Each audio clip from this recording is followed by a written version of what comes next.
멕시코. 뜨거운 태양과 정열적인 국민성으로 태양의 나라로 불리는 곳.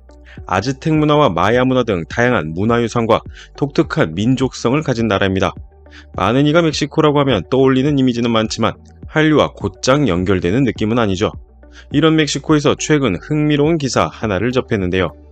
2024년 2월 25일 엘솔데 멕시코라는 매체가 기재한 한국을 가지 못한 틱토커들 한국 생활 방식을 따라하다 라는 제목의 기사는 서문에 여러 틱톡 사용자가 한국 스타일의 오후를 보내는 방법을 찾았다 라고 적었습니다. 해당 기사 내용에는 얼마 전부터 한국에서 생활하는 틱토커들의 편의점 방문 그리고 제품을 소개하는 영상이 멕시코에서 인기를 얻었는데, 이를 멕시코 내에 거주하는 틱토커들이 멕시코에서도 이를 따라하는 방법을 찾아냈다는 것, 그리고 그런 영상이 인기를 얻고 있다는 것이었죠. 매체는 K-팝, K-드라마, K-뷰티 외에도 매우 인기 있는 것은 한국 요리다. 특히 라면은 준비하기 쉽고 매장에서 판매되기에 편리하다 라는 말과 이런 영상이 유행하면서 편의점에서 구할 수 없는 물건을 찾는 이가 늘어났다는 것, 한국과 달리 멕시코 일부 지점에서는 식품 섭취 장소가 없어 다른 장소로 이동한다는 이야기가 실렸습니다. 이 역시 과거 일본의 도안놀이처럼 한국에 가긴 어렵지만 마치 간 것처럼 흉내내며 노는 문화라고 볼 수 있는데요. 한국 문화를 소비하고 따라하는 것은 다른 나라와 마찬가지로 멕시코 내에서도 젊은 층을 통해 빠르게 퍼져가고 있습니다. 물론 제가 오늘 멕시코 한류 이야기를 다루는 이유는 단순히 이 기사 때문만은 아닙니다. 멕시코가 다른 나라보다 이 시점에 한류로 주목받는 이유는 1년 만에 공식적인 한류 팬이 80%가 늘어난 국가이자 모든 규모를 가뿐히 뛰어넘는 중국에 이어 제2위의 한류 국가로 떠올랐기 때문입니다. 오늘 투르코리아는 태양의 나라 멕시코의 한류 이야기를 해보겠습니다.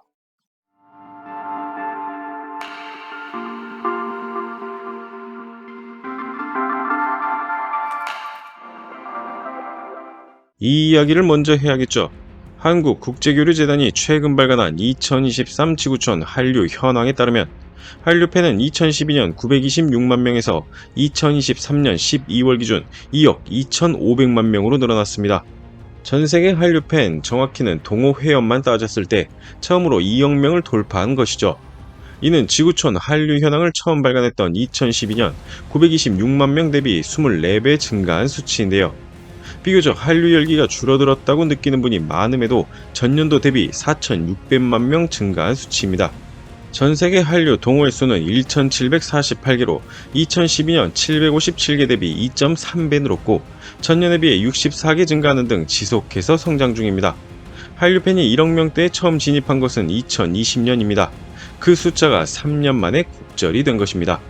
한류 동호회나 한류 팬 수의 규모가 가장 큰 지역은 역시 아시아 대양주로 582개 동호회에 1억 4,900만 명이 활동하고 있어서 전체 한류 팬의 66%를 차지했습니다.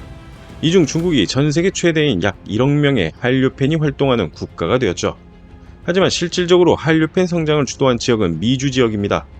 그리고 오늘 소개하는 멕시코가 전년 대비 80% 증가해 2,780만 명으로 중국에 이어 2위를 차지했습니다. 미국은 1,067만 명으로 전체 4위에 올랐죠.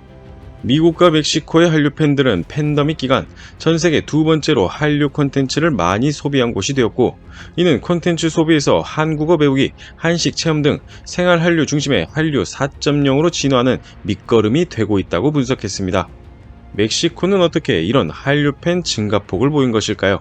일단 한류의 역사가 짧은 게 아닌 만큼 과거로 돌아가 볼 필요가 있습니다.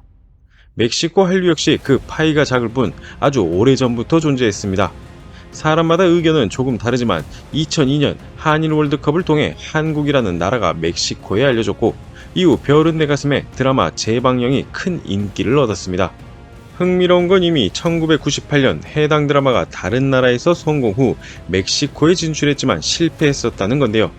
재진출을 통해 성공을 거둔 거죠. 드라마의 인기로 주연 배우들의 팬클럽이 형성되었는데 2005년 당시 멕시코를 방문한 노무현 전 대통령의 숙소 앞에 안재욱을 멕시코에 보내달라 라는 슬로건 시위가 벌어질 정도였습니다. 이후 겨울연가와 대장금 등이 잇따라 히트를 기록했으며, 특히 2009년 방영된 대장금의 경우 방송국이 비용 문제로 드라마 송출을 중단하자 항의가 이어졌고, 암시장에 불법 드라마가 유통되어 사회 문제가 되기도 했습니다. 그러니까 멕시코에서 한류는 드라마가 시작이었던 거죠. 이는 지금도 이어지고 있습니다. 관련 기사를 하나 봐볼까요? 2023년 11월 8일 엘솔 데 쿠에르나바카라는 매체는 K드라마를 통해 보는 멕시코 내 한국의 영향력이라는 제목의 기사를 올립니다. 한국과 멕시코의 관계는 60여 년 전에 시작되어 매년 양국의 상업적 관계를 강화하기 위해 노력해왔으며 현재는 자유무역협정 협상을 진행하고 있다. 하지만 이번에는 K드라마로 알려진 한국 드라마가 얻는 영향력과 인기에 관해 이야기하겠다. 디지털 플랫폼에 힘을 얻은 지난 몇 년간 한국 드라마는 뒤처지지 않았고 덕분에 우리에게 한국 문화를 보여줬으며 결국 멕시코 국민이 가장 좋아하는 시리즈나 드라마로 자리매김하게 되었다.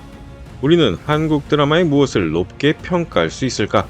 우선 조선시대 이래 문화, 한국 기업 경영 방식, 요리법, 전통, 첫사랑, 음악, 역사 등을 가시화할 수 있다. 동시에 취업의 어려움, 학자금, 사회계층 등 사회 문제도 관찰할 수 있다. 드라마 속에서 우리는 불고기, 김치찌개, 비빔밥, 김밥, 한국식 바비큐와 같은 매우 특징적인 요리를 발견한다. 레스토랑에서는 식탁에서 고기를 요리하고 소주를 마시고 한국인들이 언제든 즐기는 커피, 크림과 설탕이 포함된 인스턴트 커피를 소비하는 모습까지 볼 수 있다. 이렇게 드라마 트렌드가 우리에게 다양한 스타일을 보여주기에 패션, 메이크업, 의류 역시 멕시코에 영향을 미쳤으며 이는 수용 및 복제되었다. K드라마의 또 다른 특징은 음악이다. 가장 잘 알려진 시리즈의 사운드 트랙이 가수들에게 인정받았고 이 덕에 멕시코에서 콘서트를 가질 수 있게 되었으며 사람들은 행사에 참석하고 더 많은 것을 요구하며 이에 대한 관심 역시 점점 더 커지고 있다.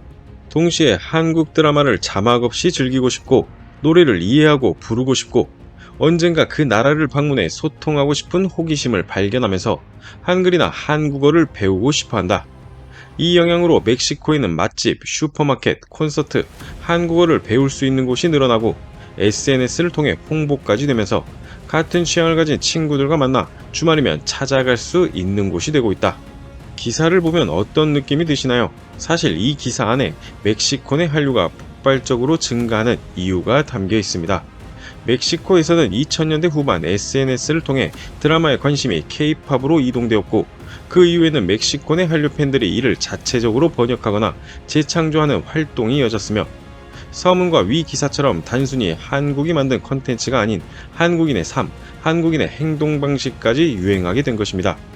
그리고 그 유행을 따라 한류 팬 역시 급속도로 증가하게 된 거죠. 즉 한류 드라마로 작게 시작했던 한류가 이제는 다양한 방면으로 가지를 친 것입니다. 여기에는 한식도 큰 역할을 했는데요. 매운맛을 좋아하는 멕시코인 만큼 우리 라면의 인기가 아주 큰 곳입니다. 세계라면협회에 따르면 2021년 멕시코의 라면 소비량은 14만 6천만 개로 중남미에서 두 번째로 큰 시장으로 우리에게는 중남미 시장의 출발점이 되는 곳이죠. BTS의 라면 광고와 OTT를 통한 지속적인 노출, 기생충과 오징어 게임 장면 등으로 본격적인 K라면의 인기가 시작됐으며 SNS를 통해 한국 음식이 알려지고 MZ세대에게 새로운 음식 문화를 시도하는 즐거운 경험으로 자리매김하고 있는데 멕시코는 한국과 식문화가 유사해 건강한 음식 이미지로 호감을 얻고 있습니다. 그 모든 것이 모이고 모여 현재 멕시코에서 한류가 폭발했다고 볼 수 있을 것 같습니다. 멕시코 인구는 1억 3천만 명입니다. 그리고 이번에 집계된 한류 동호회 팬은 2,780만 명이죠. 물론 동호회 활동을 하지 않는 팬, 소비자는 이보다 훨씬 많을 겁니다. 누군가는 인구 대비 얼마 되지 않는다고 말할 수도 있는 숫자이지만 어떻게 보면 아직도 한류가 진출할 수 있는 공간이 많이 남았다고 할 수도 있습니다. 이 순간에도 누군가는 한국 드라마를 보고 누군가는 한국 생활 방식을 따라하고 친구들과 한국 이야기를 하고 있을 것입니다. 또 어떤 이는 한류를 좋아하지 않다가 관심을 두기 시작했을 수도 있죠. 언젠가는 우리가 멕시코를 떠올릴 때 태양의 나라가 아닌 뜨거운 한류의 나라로 기식되길 바라며 영상을 마치겠습니다. 감사합니다. 구독과 좋아요는 영상을 만드는 데 큰 힘이 됩니다.